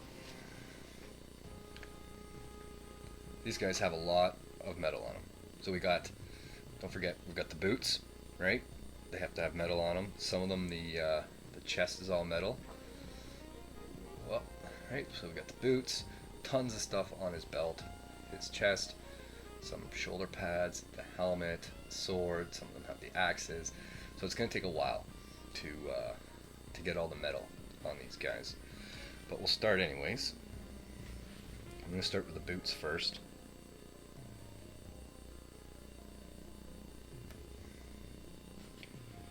And I might cut this video short because it is going to take a long time to paint all the metal. I mean, I can't ramble on about stories of life and philosophy, you know, weird shit like that. I'm pretty sure you guys don't want to hear me talk about everyday stuff. Or maybe you do. Maybe you're just like, you know what, I'll just have this guy ramble on in the background while he's painting. This is what goes through this guy's head when he's painting every day. Actually, I don't paint every day. I wish I painted every day. Can you imagine just doing this for a living? Thing is, it's just not money in it. I mean, for the amount of time it takes you to paint, miniature's decent. You know, even commission and stuff like that. Like, what are you making? You're making a couple bucks an hour? Why can't you live off a couple bucks an hour? You can't. But it's a hobby, right? You make a little bit of cash here. You still need to have your day job. Unfortunately. Unless you're like people like Duncan Rhodes. Or maybe he even has a day job. But it is fun painting miniatures. What's fun for me about it is just like bringing the plastic to life, right? Painting them how you want to paint them, using your vision, getting into the moment, getting into the lore. It's like you're painting this guy. He's going to look how you think he should look. No one's going to tell you any different. They could try to tell you different, but they're not. Because you're going to do it your way anyways. Right? Well, that's the way I look at it anyways. So we're getting there. So it's just, once we finish the metallics, we are going to do the stitching, and then we are going to prepare the base for basing. And that would be the end of this video. And then you guys can watch my other video on what I do when I'm basing these guys. At any moment now, I'll probably stop this video when I'm editing, just because it takes a long time. There is a lot of metal on these guys.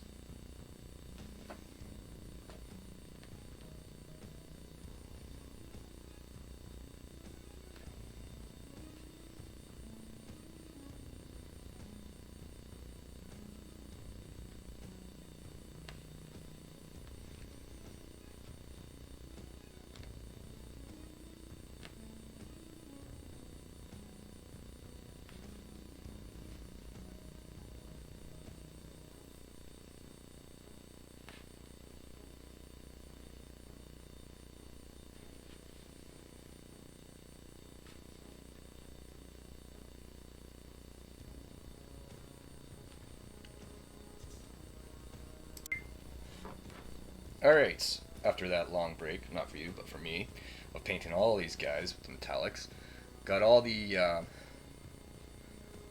lead belcher on this guy, and now we're going to do the wash. So we're going to wash him with non oil, just on the metal that we put on, right? The lead belcher. So, your null oil, then we are going to sit here and put wash on this guy.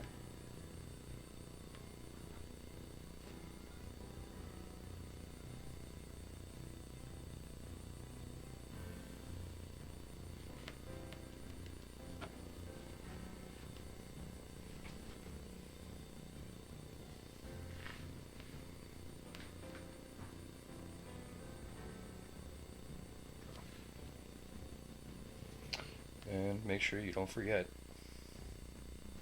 anything, because it sucks when you go back afterwards and you're like, oh man, you repeat a step on this guy, and I gotta wait for it to dry so I can catch him up with the rest of the guys.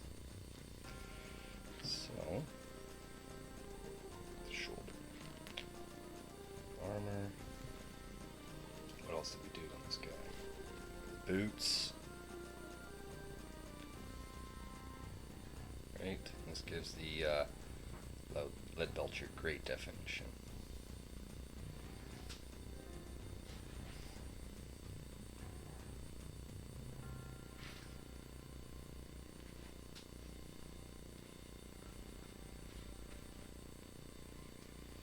And some of the armor plates this guy has on him. Try not to get the wash anywhere you don't want it. And chest armor.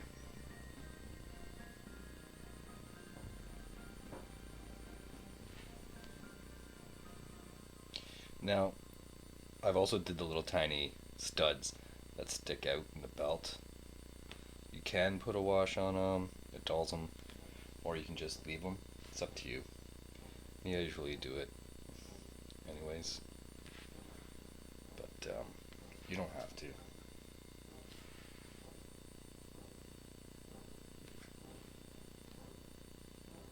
And remember, if you do get too much wash in an area, like I did here, just take your paper towel, get your brush to suck it up, just like that, because you don't want it too saturated. And then we also did the horn.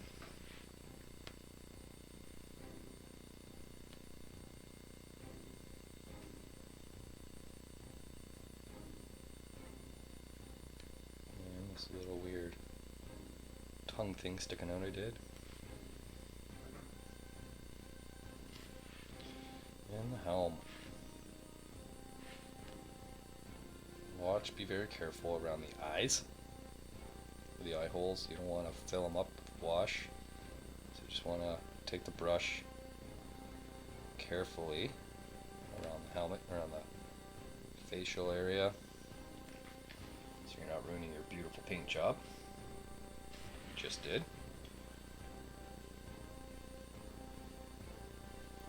And there's like a ring around one of these horns. I'm just going to put a tad of wash around very carefully. Just give it a once look over, make sure you got everything that you want it to with the wash, and clean up some of that saturation down there just to make it good. And it's hard to see when it's still a little bit wet, but it's pretty good.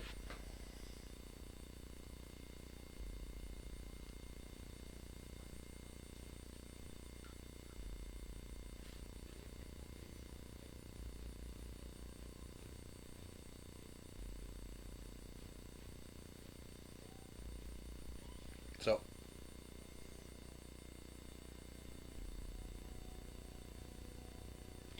we hit that with the lawn oil, and we're going to let it dry. We're going to do some highlights on it. Looks pretty cool so far though, huh? Okay, I'll do the other ones, and we'll come back to the highlighting. Alright, so we put the lawn oil on the metal, on the lead belcher. It's dry now. Bring it up a little bit. Not sure why my focus is suddenly not working. Let's take this away. That might work. There. Right, so all the metal has been okay, let's stop this. Why is this not focusing now? Okay, now that the wash is dried, the non-oil on the metal, we are going to do two different techniques with the next silver. One, we're going to highlight the blade edge, and then the other one we're going to do a slight dry brush probably on the boots and the helmet. So to do this, we are going to use Iron Breaker, and I'm going to put my wet palette off to the side because we are going to use that for the highlighting. We're going to take a couple of scoops, because you don't need much, well, maybe just 2 scoops. 2 scoops of raisins and a bowl of raisin bran, right? That's how it goes? I don't know. Anyways, and a box of raisin bran, not a bowl, 2 scoops of raisins. Anyways, I'm just going to add some water in there. So we're going to do some highlights with regular brush technique. Off the excess. So all we're going to do for the blade is we're going to highlight the edges just where it's beveled. Right here and right over here. Right, and over here. Okay, so highlight the edges a little bit on the spikes down on the bottom. Right, now to dry brush, so we've done that. Just a little bit more over here.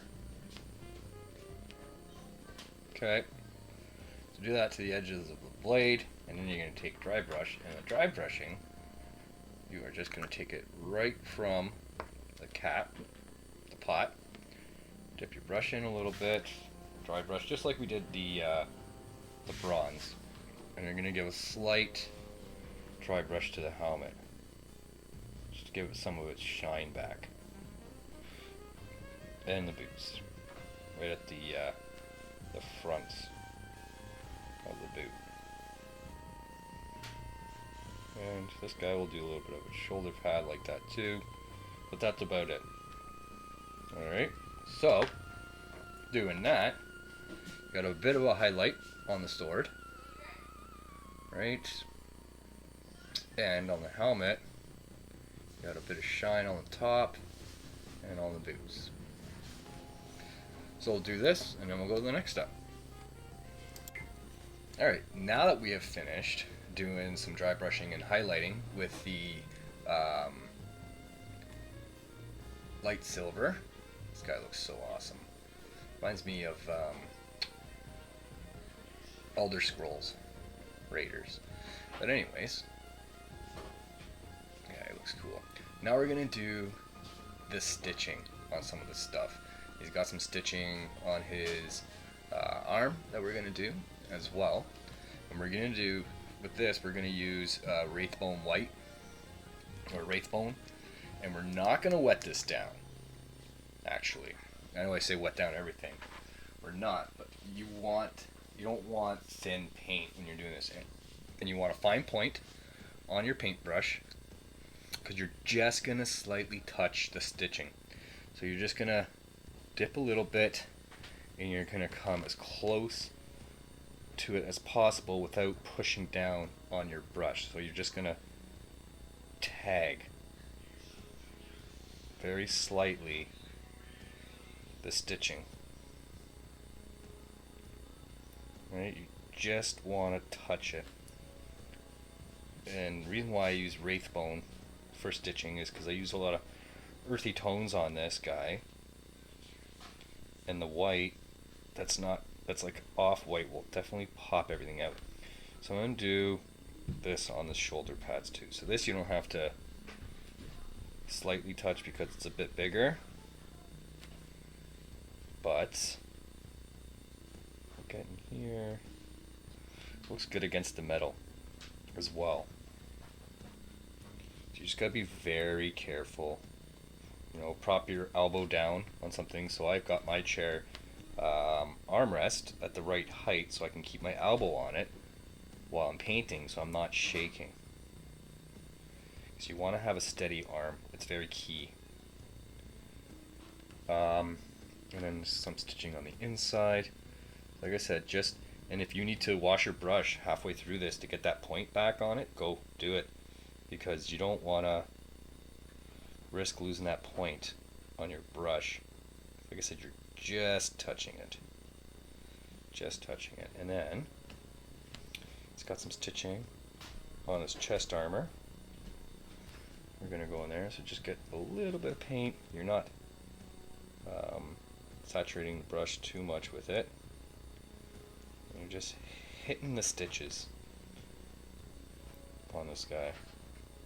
Just enough to make people see that they're there, but you're not stealing it away from the model. You've got some on his back. Just a little bit.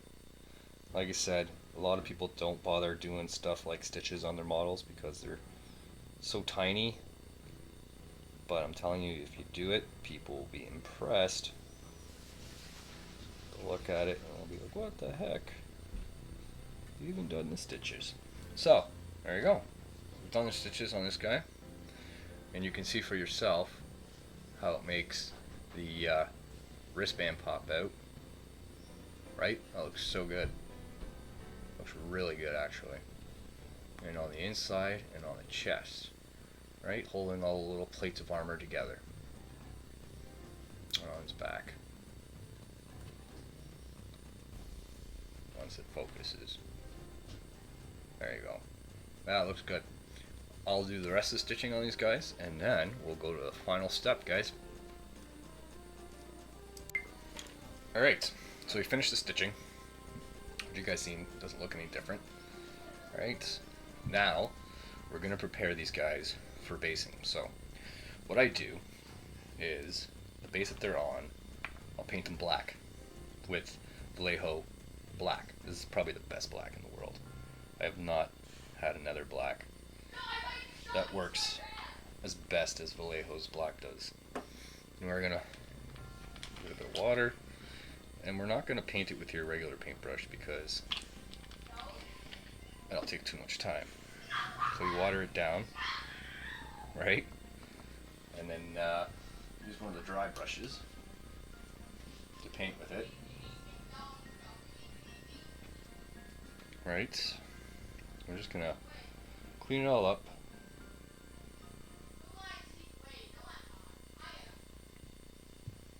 And bring it back to its original color, because they were black bases. That'll help clean it all up. Get in there, nice and smooth. Try not to cover the feet as best as you can.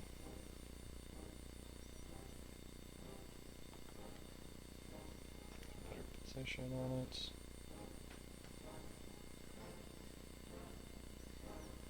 And just let that dry. When she's done, we do the basing. Right. So, we'll clean up the rest of these guys, and then we'll do a recap video. So I hope you guys liked watching that video on how to paint Nord Raiders. So these guys came out pretty good.